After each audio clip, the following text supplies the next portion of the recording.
오늘 주신 하나님의 말씀은 마태복음 26장 6절에서 13절 말씀입니다.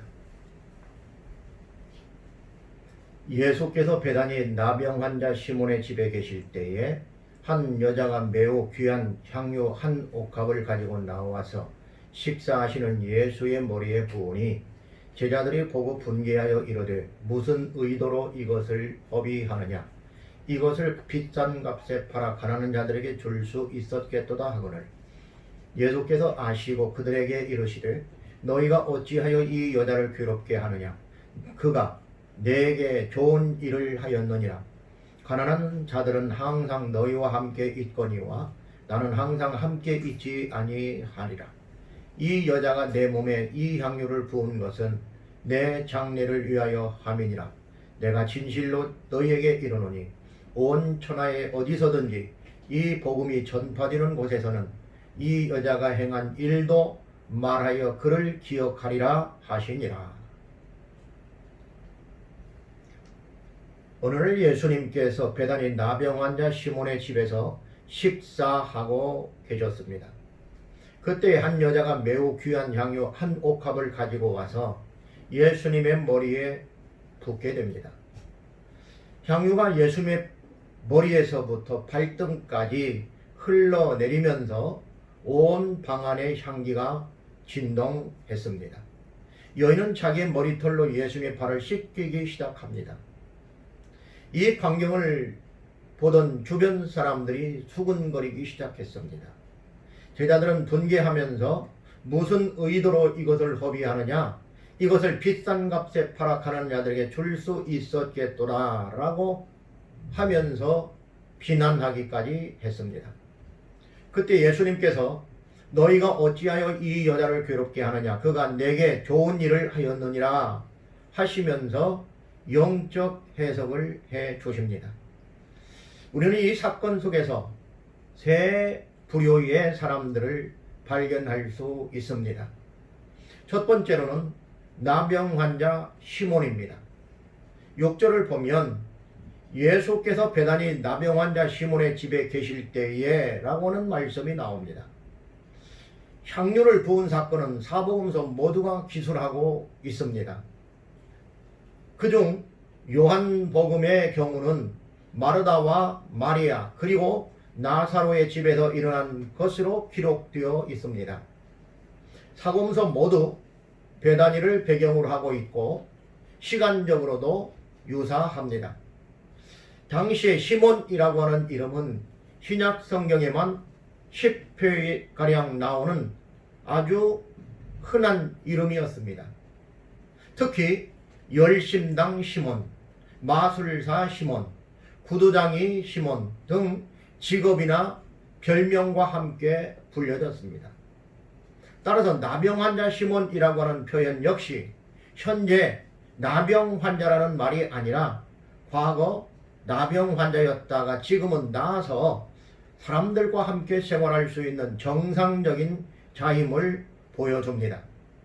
의식법에 적용시켜 보아도 그렇습니다. 예수님께서 그 일행이 종교적 의식법에 개의치 않고 시몬의 집에 들어갈 때에는 이 사람이 나병 환자가 아니었다는 것을 보여줍니다.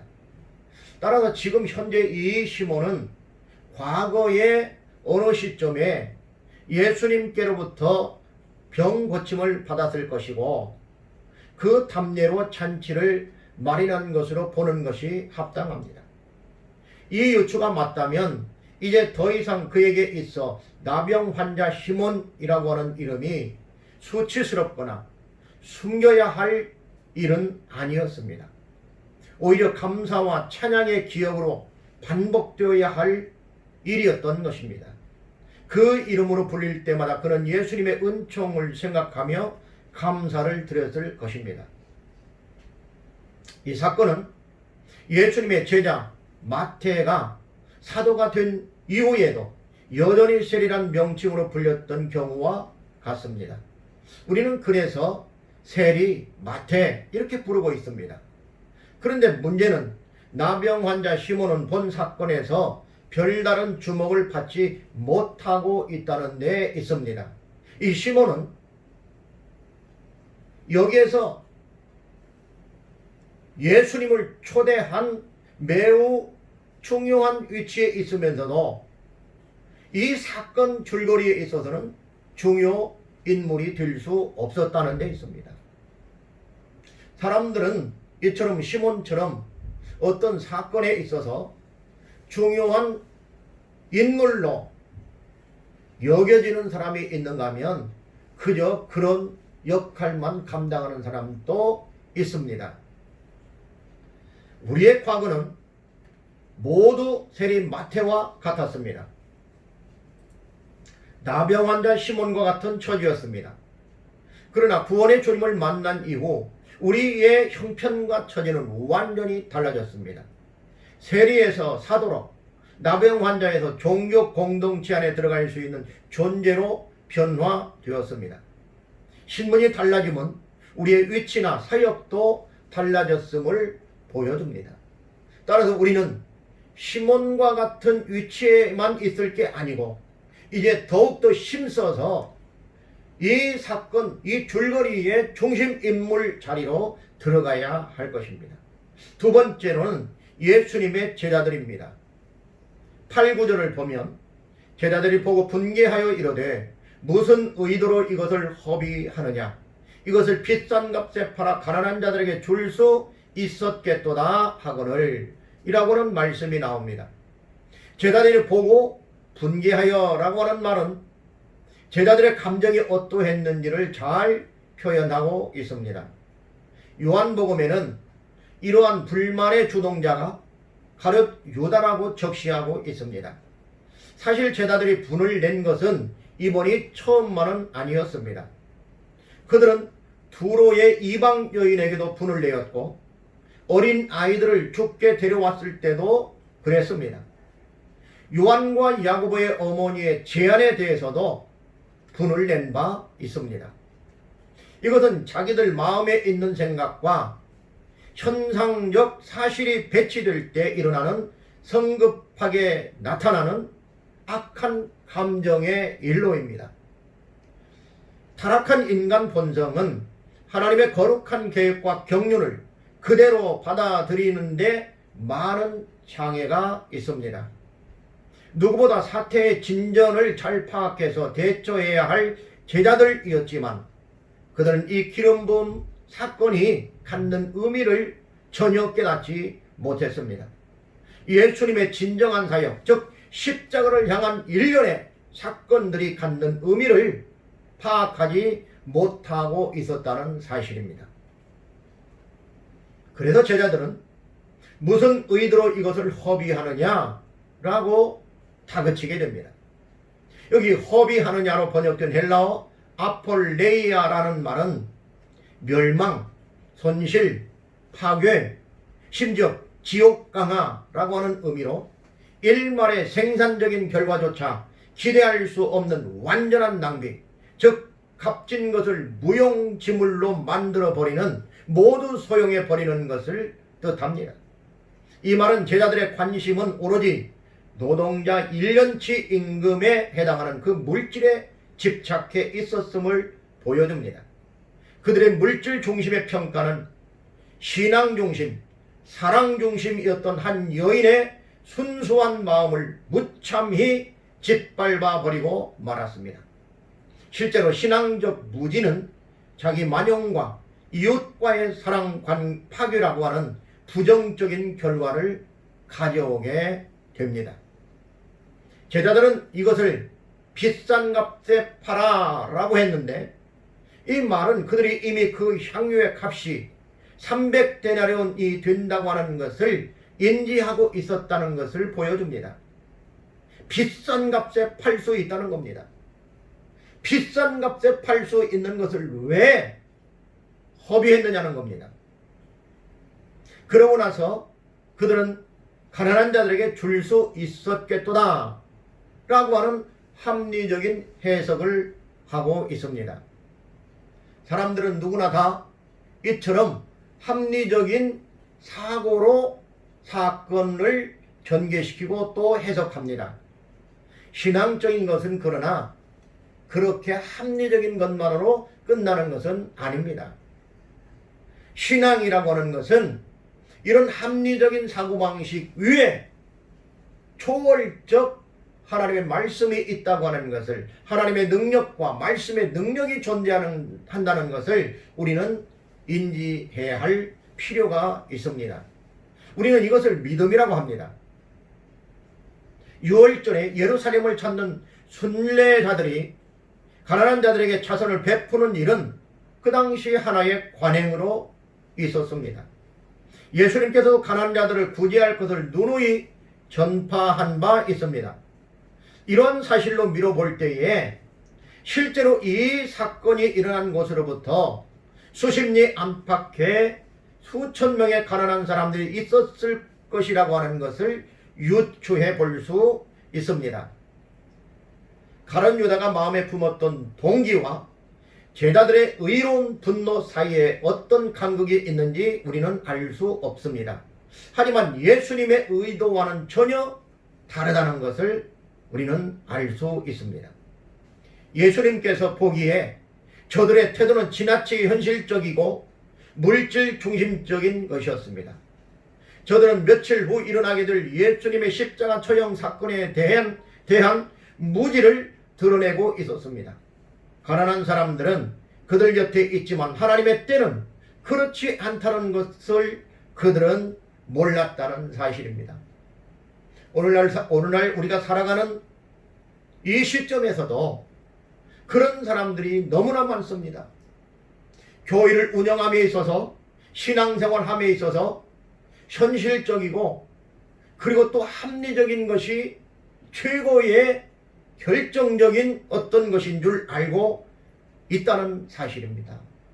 그러나 우리가 하나님을 믿고 하나님을 따르는 것은 보통 때는 그런 판단력이 필요하지만, 그러나 하나님 앞에서 궁극적으로 우리가 서야 하는 것은 신앙적으로 이것을 해석할 수 있는 능력을 가지고 있어야 한다는 것입니다.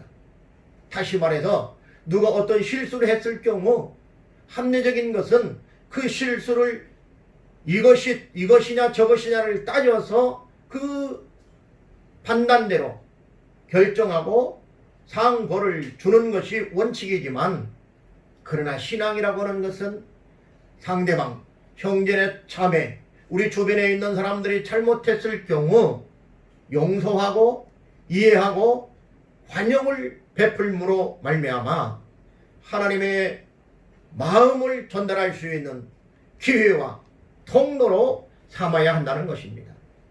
제자들은 아직 거기에 이르지 못했던 것입니다. 세 번째 사람이 있습니다. 그는 향유를 부은 여자입니다. 7절을 보면 한 여자가 매우 귀한 향유 한 옥합을 가지고 나와서 식사하시는 예수의 머리에 부으니 라고는 말씀이 있습니다. 본문에 나오는 여자가 누구인지 정확히 마태복음에서는 알 수 없습니다. 그러나 그녀가 부어드린 것이 있었는데 매우 귀한 향유였습니다. 본문은 이 향유가 구체적으로 무엇을 가리키는지 말하고 있지 않습니다. 단지 매우 귀한 향유라고 표현합니다. 그러나 평행 본문인 마가복음 14장 3절에 보면 이 향유를 나드 향이라고 기록하고 있습니다. 나드 향은 인도산 식물 나드의 뿌리 부위에서 얻어지는 휘발성이 강한 향으로 매우 귀하고 값이 비싸서 주로 왕과 같은 고귀하신 분에게 바쳐지는 것이었습니다. 역사가 헤로도투스에 의하면 페르시아 6대 군주 캄비세스가 에티오피아 왕에게 보낸 5가지 선물이 있는데 그 가운데 하나가 바로 이 나드향이었다고 기록하고 있습니다. 요한복음에 의하면 향유 한 옥합의 가격이 300데나리온이라고 했는데, 이 300데나리온이라고 하는 것은 노동자 한 사람이 1년간 벌어들이는 소득과 맞먹는 액수였습니다. 요한복음은 계산에 밝고 재물에 욕심이 많은 유다를 강조하기 위해서 구체적인 액수를 밝히고 있습니다. 그러나 마태복음은 여인의 행위 자체에 초점이 맞추어져 있기 때문에 값은 기록하지 않고 매우 귀한이라고 하는 형용사로 표현하고 있습니다. 여인의 행위의 가치가 높다는 것을 보여주고 있습니다. 옥합으로 번역된 헬라어 알라바스토론, 이 알라바스토론이라고 하는 말은 알라바스토 병이라고 하는 말입니다. 알라바스토 박스라고 영어 성경은 번역하는데요. 여기 알라바스토는 석회 또는 황산석회, 성분을 띤 부드러운 반투명의 대리석 비슷한 광물이라고 합니다. 그 주산지는 애굽인데 바로 이 애굽 이름을 딴 것이 바로 알라바스터라고 하는 이름입니다. 이런 병들은 값비싼 기름이나 향을 넣어두기 위해서 사용되었는데 몸체가 둥글고 목이 긴 모양을 하고 있어서 사용할 때는 인봉한 주둥이를 깨고 그 안에 든 모든 향유를 꺼내어 쓰게 되어 있었습니다. 그런데 이 여인이 식사하시는 예수님의 머리에 그 향유를 깨어 부었던 겁니다. 식사 도중에 그 잔치에 가장 귀한 내빈에게 향유를 부어 드리는 행위는 그를 영화롭게 하는 유대의 전통 관습에 따른 것이었습니다. 한편 본문과는 달리 요한복음에서는 예수님의 발에 기름을 부었다고 하고 있습니다. 이는 머리에 부은 향유가 몸 전체를 흘러 발끝까지 내려왔음을 유추할 수 있습니다. 그러나 발에 부었든 머리에 부었든 그 부위가 중요한 것은 아닙니다. 중요한 것은 어느 부위가 아니라 기름 부음 자체입니다. 기름 부음이 없으면 아무런 의미가 없는 것입니다. 향유를 붓는 것은 여러 가지 의미를 가집니다. 성경에 나타난 경우를 살펴보면 다음과 같습니다. 먼저 거룩하게 하는 고대적 예식으로 향유를 부었습니다. 창세기 28장 18절에 보면, 레위기 8장 12절에 보면 두 번째로 제사장들의 성별 의식에 사용되었습니다. 세 번째로 선지자로 세울 때 기름을 부었습니다. 왕상 19장 16절. 네 번째로 왕을 세울 때 기름을 부었습니다. 사무엘상 10장 1절, 왕상 19장 16절. 다섯 번째, 손님을 환대할 때에도 머리에 기름을 부었습니다. 그리고 여덟 번째, 전통 장례법에 따라 시신에도 기름을 발랐습니다. 요한복음 19장 40절. 이 중 본문에서 한 여인이 예수님의 머리에 기름을 붓는 장면은 위에 열거한 것 가운데 왕의 취임식을 시사한다고도 볼 수 있는데, 예수님의 육신적 조상인 다윗은 사무엘의 기름 부음에 의해서 왕이 되었고 그의 후계자들은 하나님의 기름 부은 자들을 이었습니다.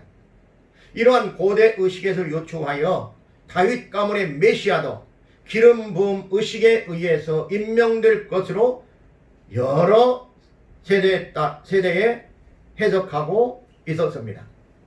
그러나 베다니에서 예수님의 기름 부음 받음은 다윗의 임직식과는 모든 면에서 달랐습니다. 예수님께서는 성전에서 기름 부음을 받지 않았습니다.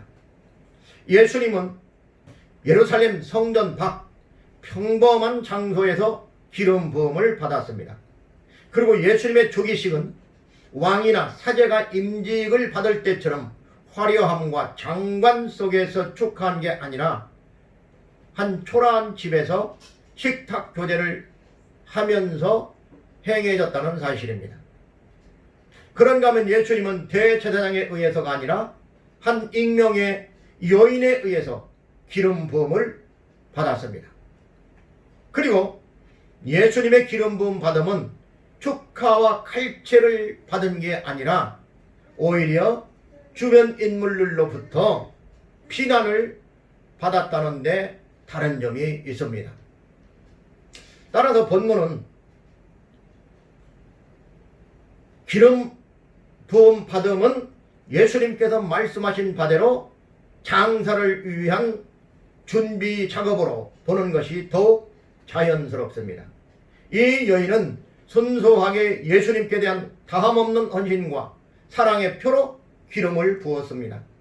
그녀의 기름 부음 행위는 예수님의 죽음을 미리 준비하는 구속사에 있어서 한 획을 긋는 엄청난 역할을 수행한 사건이었습니다.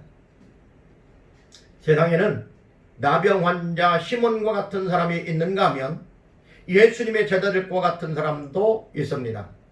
그리고 향유를 부은 여인과 같은 사람도 있습니다. 우리 주 예수 그리스도께 자기의 가장 소중한 향유를 부어드린 여인처럼 몸과 마음을 들여 헌신하시기를 주님의 이름으로 축복합니다. 기도하겠습니다. 하나님 아버지 감사합니다. 주의 놀라운 사랑과 은혜로 우리를 사랑하시고 그동안 지켜 보호하여 주신 것 감사합니다. 어렵고 힘든 시절을 보내지만 하나님께서 붙들어 주시고 인도하여 주셔서 아름다운 교회와 아름다운 속회에 있는 모든 권속들과 필리핀 다구판 갈백 또 팔라리 교회 형제 자매들 위에도 주님께서 함께하여 주시옵소서. 주의 놀라운 은혜와 사랑이 세상 끝날까지 함께하여 주실 줄 믿사옵고 사랑 많으신 예수님 이름으로 축복하며 기도 올리옵나이다. 아멘.